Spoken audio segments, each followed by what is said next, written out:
ሃለዋትናን ድህንነትናን ብቕልጽምና ኢልና ቄር ክብለኩም ይኽእል ትማል ዝዘመርኩም ትማል ዝጨራሕኩም በር ኣነ ብዚ ኩነታት ዓዲን ቅድሚ ምማሳኑ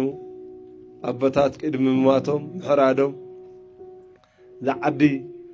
እንኳን ተኩሶምስ ረጊጾም ከጥፍዋ ዝነበሩ ጸላእቲ ቅድሚ ምጽዋም ክልተ ቃል ይሕፍራን ነይረን የፍርሓን እውን ነይረን ብቐሊል ገይሩውን ሙሉእ እንተገይሩልና መድሃኒ ዓለም እንታይ ዝብላ ሓደ ዓርቢ ስቕለት ዝኣክል መስቀል ኣብ መስቀል መጺና ከይንሰግድ ተኸልኪልና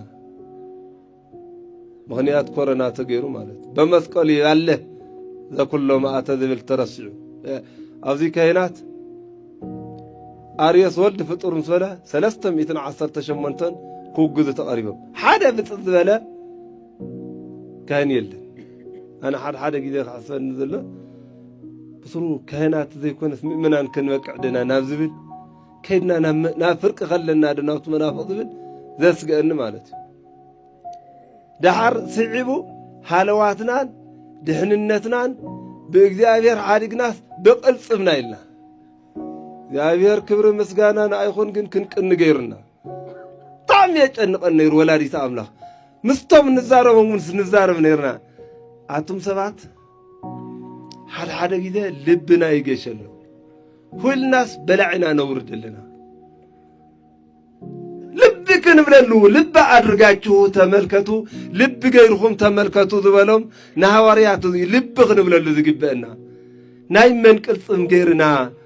ናይ መን ሃለዋት መን ኣምፂና ናውዚ ሕራይ ውዚት ንሕና ንከላኸሉ ከመይ ገይርና ጭምር ካህናት ዝቃል እዚ ኢልናዮ ጭምር ካህናት ንካህናት ግን ወዘን ወሌሳ አልቦ ይትክሉ ገቢረ ወይ ምንትኒ ወዘን ወሌሳ አልቦ ዘኮነ ኢሉ ሓደ ጊዜ እግዚአብሔር ክንፈልጦ ይግበአና ብጣዕሚ ቀሊል ገይሩልና እንቋዕ ኢደገ ከመ ገይሮም ዝሓድዎ ሰባት ካብ ሰማይ ሓዊ ሰዲድሎ ካብ ሰማይ ዝናም ሰዲድሎ ሓዊ ዝናም ዘሰድድ ስራዕና ኸይድና ኣይባልን እግዚአብሔር ዝኣክል ጎይታ ሓሊካ ከመይ ገይርኻ ሰብ ሓንቲ መዓልቲ እግዚአብሔር ኮይነ ይፈልጥን እግዚአብሔር እዞብዚ ዘለ ዓለም ዋጋ ዘየብሉ ስለ ዝኾነ ንሕና ክንድይብ ንሱ ወሪዱ ንሕና ክንነብር ንሱ ሞይቱ ንሕና ክንፍወስ ንሱ ቆሲሉ ንሕና ደቂ ሰብ ተባሂልና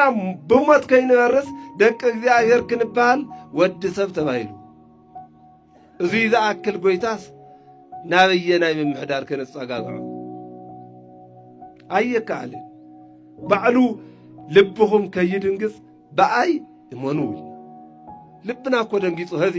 ብሰብ ስለ ዝኣመና ታይ ተባሃለ ከመይ ኮነ ታይ ተሰርሐ ክንብል የለናን ግን ናይ ባዕልና ጋድማ ኸይኾን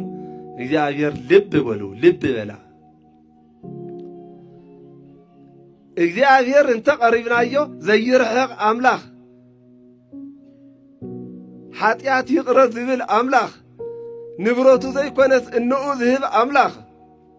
ብማይ ዘይኮነስ ብደሙ ዘንጽህ ኣምላኽ ንሕና ብዝረአናዮ ዝበልዕና ንሱ ብዝሃበና ጥሪት ዘይኮነስ ስጋይ ብልዑ ደመይ ስተዩ ዝብል ፍቅሩ ብመስዋዕቲ ዘግልጽ መድኃኔ ዓለም ነገር ግን ከይነርሕቆ ባዕልትና